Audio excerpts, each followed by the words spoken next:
Welcome to another edition of Discover Tinley, and welcome to, as we show every month, a program highlighting the people and organizations in town that make Tinley Park a great place in which to live. And as we all know, Tinley Park is a pretty great place in which to live.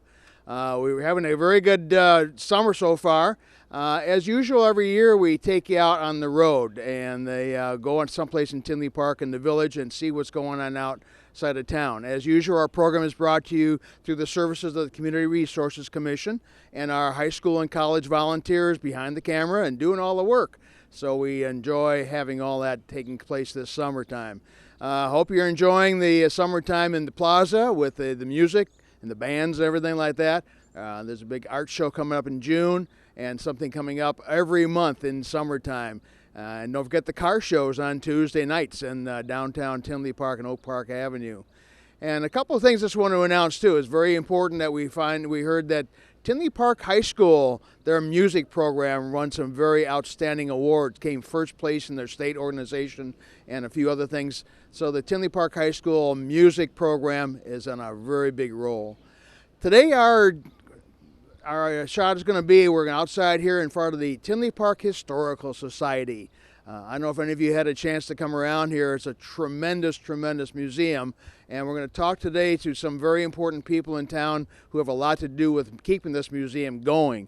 And our guests today include the President and Secretary of the Historical Society Board of Directors, Ed and Pat Siemsen. Welcome to Discover Tinley. Thank you, Ron. Thank Glad you, to be Ron. here. Yeah. Now, you're kind of familiar with Tinley Park, aren't you?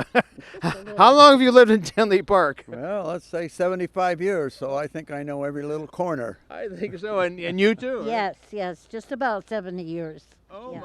my! Wow. And now, where did you live? Where was the Siemsen estate?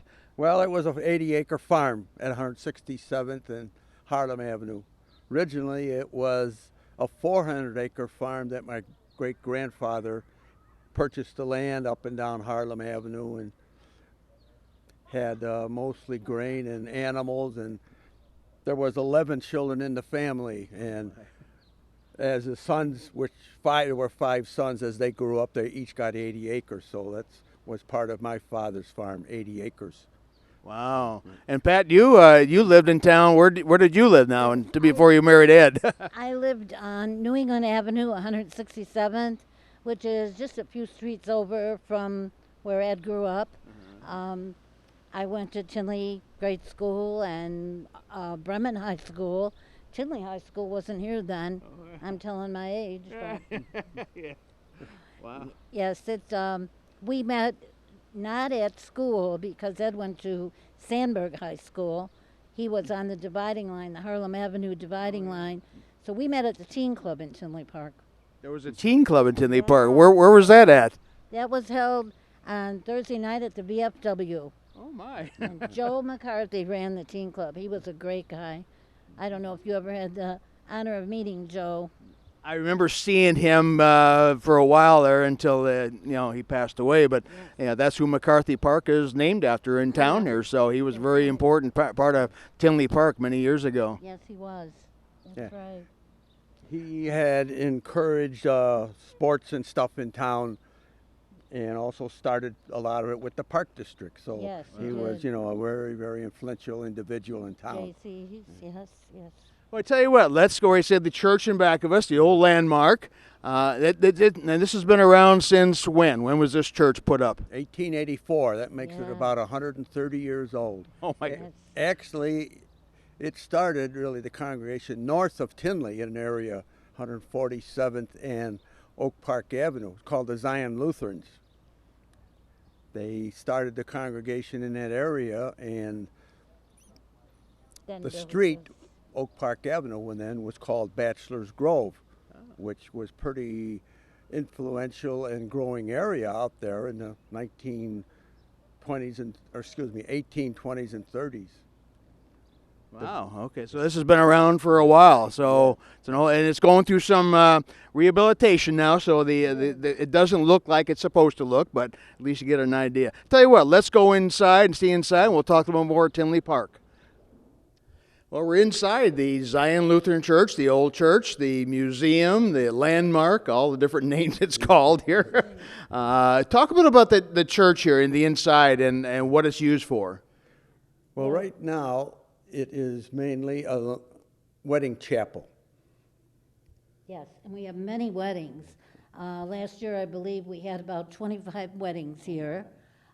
We rent it out. As you see the decorations, that's how the church is rented. The main floor seats 120 people. The balcony seats about 50. It's very well used, which I'm happy to say, after 118 years, it's still being used. Yeah. Yes. We also use it for functions with the village, like when they have things at the train station, we're open. Bunny Hop, we were open. We're going to be open with the Caribbean Days. Right. And when they also have the German Christmas market, we're open. Facilities for people just to come in and tour the chapel here and our two museums, just to get people over here to visit things that they have not really known as in the village or seen, because it's really an outstanding place to visit. The best kept secret in Tinley Park. It is. Yeah. Well, I've been here, I know, in the Caribbean days. I come over here and usually you have an ice cream social and you have people come in here and it's kind of neat. So I would highly encourage you, especially during Caribbean days, come on over here and see what this building is like, especially inside. We've got some nice stained glass windows in here, some very good, nice decoration. You've really decorated this place up beautifully. And all our events are free also. There's no charge for anything. So we want people to know that, we're open to the public and there is no fees. So. Wow. Okay. Well, and it's a very nice facility here. Hopefully you get a chance to come and take a look around. Tell you what, let's take a look around the church a little bit, and then we'll go into the museum and see what the heart of the museum looks like. Yes, we have two museums here. One is in the back of the church, and then we have one next door in the school replica of the first village hall and schoolhouse in Tinley. So we have two to visit. Wow, okay. Well, let's take a walk and visit the rest of the museum. Well, we're inside the museum here, and very filled museum with all kinds of stuff here. One of the first things we're going to look at is something that was a big part of Tinley Park many, many years ago, the old windmill. Now, Ed and Pat, talk to us about what this windmill meant to Tinley Park and where it was at. Well, it was located at 171st and Oak Park Avenue, kind of behind where the 7-Eleven is now. Once the settlers came here, the ground was so fertile, growing many, many types of crops, and there was a need to clean and grind the grain. And a man named George Bartels came from northern Germany, and he seen the need for some way to process the grain, and he built a wooden windmill, which is a Holland style. He got help from his son-in-law. Took 13 years to build it, all out of wood, everything, by hand. All by hand, yeah. But there was a big change in the area. The railroad came in 1852. That made the big change to many, many things in the area. The windmill after that wasn't being used. People were sending grain on the freight cars and that. So the windmill was out of use for many, many years, and it lasted till 1911 when it was torn down. But some of the wood was saved to build houses behind the 7-Eleven, we're told. So I don't know if you can see, here are some of the actual stones that were used in the grinding inside the mill, that we have quite a few of them that form a circle in that. So that's part of our history that is gone, but we have some parts of it, so we can show that off. Something interesting about this windmill was built as a high school project by David Fulton, a very prominent name in town. Fulton name. Yes, it is. Yeah, it was kind of neat. Some high school, I remember many years ago, high school kids made their project of doing historical buildings and things in town, and we might see a few as we go along through here. Yes. Well, it's kind of neat. A windmill that used to be in Tinley Park to with the grain for the town here. one important thing about the windmill is the wind turned it. So if the wind didn't blow, it didn't work. So something very interesting, they made the top so it would turn into the wind, whichever direction it blew. So that was very ingenious. All right. Well, let's see what's the rest of this museum here. We got some other things here. Okay. Thank you. All right. We're standing here by the exhibit for the volunteer fire department. I remember years ago the Tinley Park had a volunteer fire department. What do you remember about the volunteer fire department of Tinley Park? Well, as you said, they were all volunteers.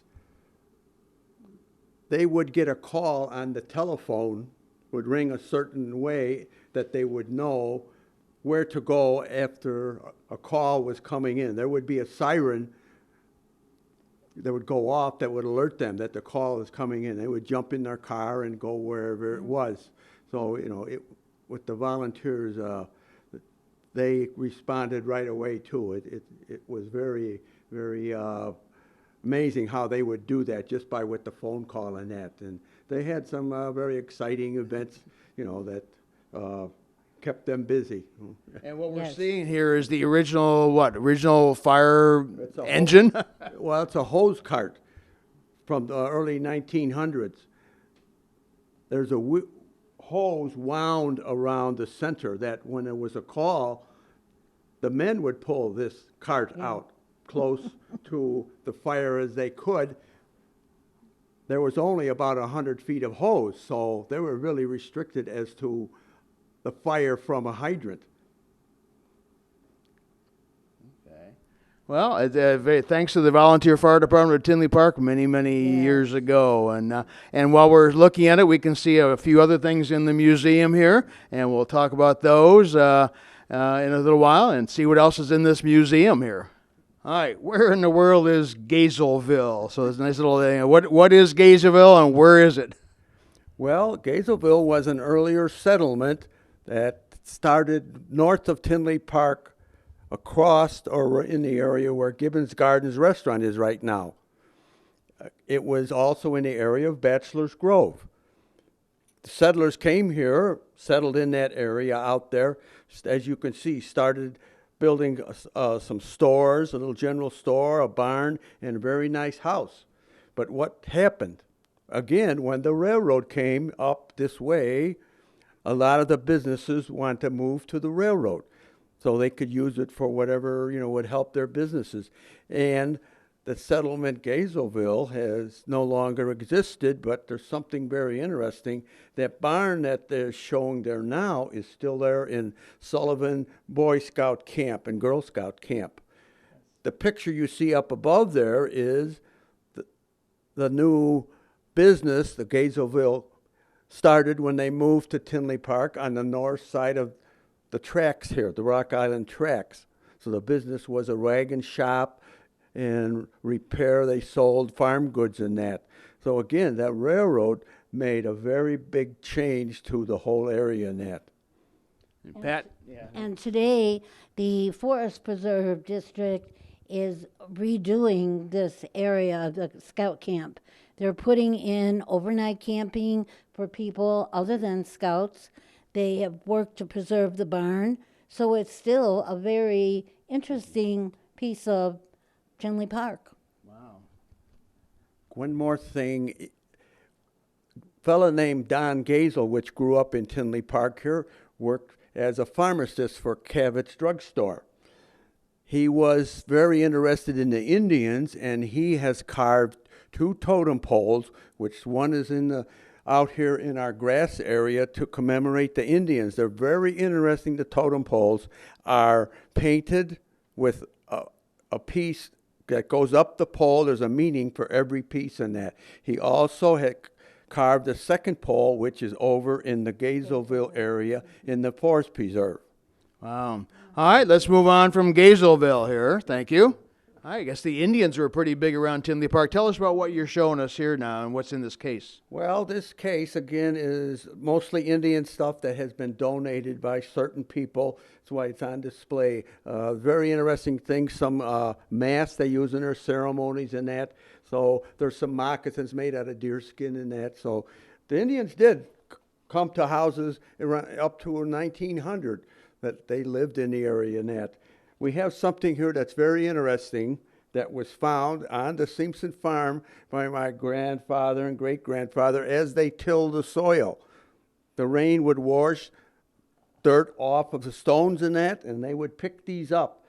Here's the stone points, an axe, and this is even a sharp stone used for cleaning skins and that. So this is a very interesting part of, the community that tells us the Indians lived here. So this is actually found right on your farm. Yes, on the farm, west of 167th in Harlem. And something interesting about this display is many, many kids have taken this to the local schools as show and tell. So there's many, many stories that have been told about these. Yes. So you had a good part in finding out some history of Tinley Park, the Indian exhibit here. All right, thank you.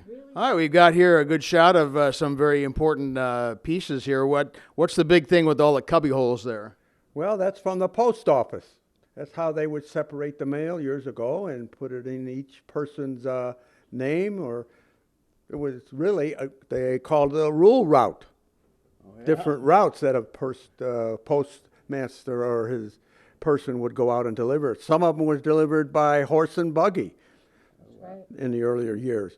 To the left of the post office display is a table with many, many items that were in houses years ago before electricity.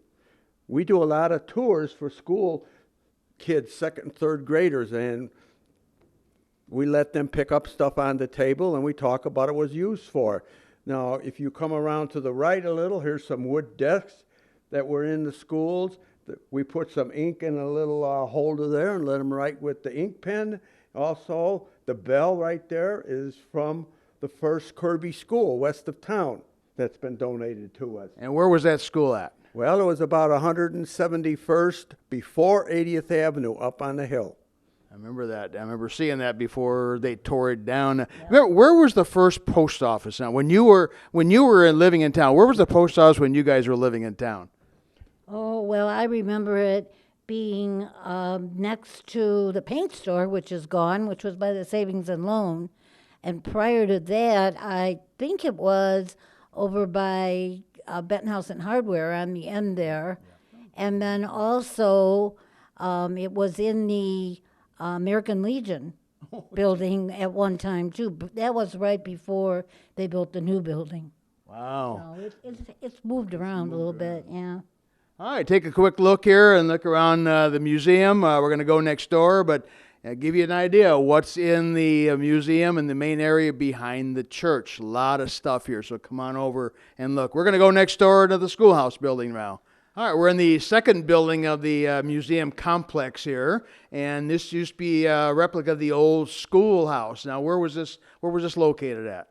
It was located on 173rd Place, west of where Ed and Joe's Pizza is now. This also was used as the first village hall and school, so it was well used back then. About what years would you say this was used as a village hall and a school? Well, again, the village was incorporated in 1854, so it started after that up till the 1900s. Wow, okay. And you went to grade school where? Well, I went to the Trinity Lutheran School. Okay. At 159th and Oak Park Avenue. And Pat, where'd you go to school? I went to the Tinley Park Grade School, which was located here in town. Most people know it as Central Middle School.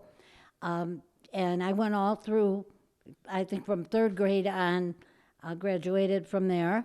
One of the stories I have from attending this school was at lunchtime, we were allowed to leave the grounds and we would walk to Rudy's, which is now Durbin's. Used to be like a little candy store and a little lunch counter. And we would take our lunches up there and we would order a cherry Coke and we'd play the jukebox, eat our lunch, and then we'd go back to school. And someone said to me, well, that's like going out for breakfast and bringing your own eggs. And I said, well, you couldn't do that nowadays, but back then they would let the kids do that. It was kind of neat. Yeah. Yes, it was a great school. Great. Yeah, that's pretty neat there. So you're allowed to go out to lunch now. And then here's kind of a replica of the old school here, where you give some of your presentations. We have the kids tours from all the schools in the area that come in here. We have a program for them. We have games that they do. They got to find things in the cabinets, and then we got clues, and they got to look for it. When Connie was teaching one day, one of the children asked one of the children, what is the stove used for? And they said, oh, I'm sure that's to make hot lunches. They had no clue what the stove was. All right, we have one of our volunteers here, and who are you now? Oh, I'm Connie Paver, and actually I've been busy in the back. I've been writing lesson plans for 2 activities that we have coming up. One is Settlers Day on August 16th, and the schoolhouse is open. And we also have a day in the one-room schoolhouse activity in September that the kids are asked to participate in. It's really a lot of fun. Yes, and they love it. The kids love it. Wow. Well, I'll tell you what, let's take a look at a couple of your cases here and see a couple of things that are in the schoolhouse. All right, we got some interesting cases over here to look at. What are we looking at in some of these cases here, and what's your experience with some of these things now? Well, these cases are really full of items that have been donated by local people from their families just to show what was happening in their lives years ago. The case we're looking at right there is just about all farm items, things used in mostly out in the barns and things like that, and a lot of literature just talking about farm life and that. If you move around to the right. Well, I'll tell you what, before we do that, talk about what your life was on the farm back then. What was it? What was kind of like that? What was your day like on a farm in Tinley Park? Well, it was a very busy life. First thing in the morning was feed the animals, take care of the animals and clean the pen and that. You did that before you went to school. Oh. I really walked to school or rode in a car. I did not ride a horse, as a lot of people say. Some people did. But You did. He rode Twinkles. Tell him, come on. Oh, no. You had 12 twinkles, huh? Yeah. Well, Twinkle was a pony, a horse we had in the farm, you know. Okay. We had farm horses and that were used for pulling wagons and some plowing. That was, you know, in the late 30s and 40s. From there, we moved up to tractors and stuff. But horses, you know, were very important back then, as dairy cattle and things that we had. Had to milk them 2 times a day. Kept you busy, you know. So it was always something to do. And then when you got in the fall, you had to harvest the crops in that, mainly corn and wheat. Or oats was harvested, so it's always a busy schedule in there. So everybody stayed busy in that. Now, Pat, did you help out with some of this? No way. No, I didn't. My family didn't grow up on a farm. We lived just a couple streets over, but we were town people, so we didn't get involved with the fields and the animals and all that type of thing. So they're town people and farm people. Wow. Yeah. And did Harlem divide that? Yes, I think it did. Oh, okay. Well, you said Harlem. That's a very interesting subject. When I grew up on the farm, Harlem was a stone road that went to 167th and went east to Oak Park Avenue. But when they put Harlem Avenue through in 1970, right. That, I think, made one of the biggest changes for our community. Yeah. I mean, it just woke up from an old farm town, you know, where businesses started, you know, moving to Harlem and that. And again, I mentioned earlier, the railroads made a big change to the community as Harlem Avenue. And the next big thing was Route 80.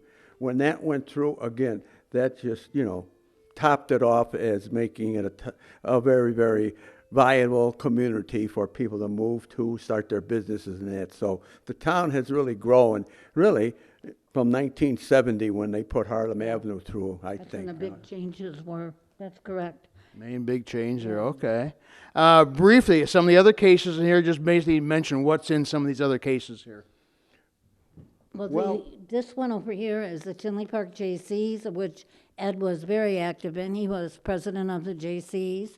I belonged to the Mrs. JCs. We couldn't have our own chapter at that time. The girls were separate from the guys, so we were the Mrs. JCs. Okay. But all of us were very involved and very active in a lot of things in the village. Wow, and you were president of the JCs for a while and active in getting the town really going, I guess, huh? Well, I was part of it, as many individuals. I was in around late 60s and 70s, but the JCs, it woke up individuals to get involved in the community. Right. And what that did, it just supplied the village and other organizations with so many individuals that just wanted to volunteer and Yep. do a great job. And it was a great organization, and I think the village really grew from a lot of input from those individuals, and that they're starting to try and start another chapter here in the community, which is good. All right, we got another volunteer here, and what's your name and what are you doing here? I'm Phil Pursley. I'm a lifelong resident, but not quite now, but I help out as a volunteer. I also, everything. yeah, and a little of everything, but I take a lot of photos and sort of document the history of this place as it's going on. So history is always occurring. And I've just started a new website, which is Julie Decker inspired me to do, which was Follow the Flag, which is taking the flag of Tinley Park around the world. And you can call here and get the flag, and you can take it to wherever you're traveling. So And what's the website? What do we get into? Follow the Flag. It's on Facebook. All right. Last words from Ed and Pat here. What do you want to talk about in that program with Tinley Park Historical Society Museum? Yes, I would like to invite everyone to come and visit us. We have such a wonderful museum. It's a best kept secret in Tinley Park, like I had said earlier in the program. Mr. Siemsen? I'd just like to thank Ron and for spending time with us on just kind of showing off to what we have here in the community of the two museums. It's very, very interesting. And we're also always looking for donations, so don't throw it in the garbage. Bring it to the Historical Society. And volunteers. And how many volunteers do you usually have here? Oh, we have about 10, I think. I'd say about 10 that come, on a pretty regular basis. Well, that's great. It's great seeing the Tinley Park Historical Society thriving and doing very well. You've got a lot of things here to see. Hopefully, people come in and see what you have here and visit the museum and see what Tinley Park Historical Society is all about. Again, Tinley Park Historical Society, thanks for watching Discover Tinley. And keep in mind all the things that are going on in Tinley Park this summer. All right, we'll see you next month.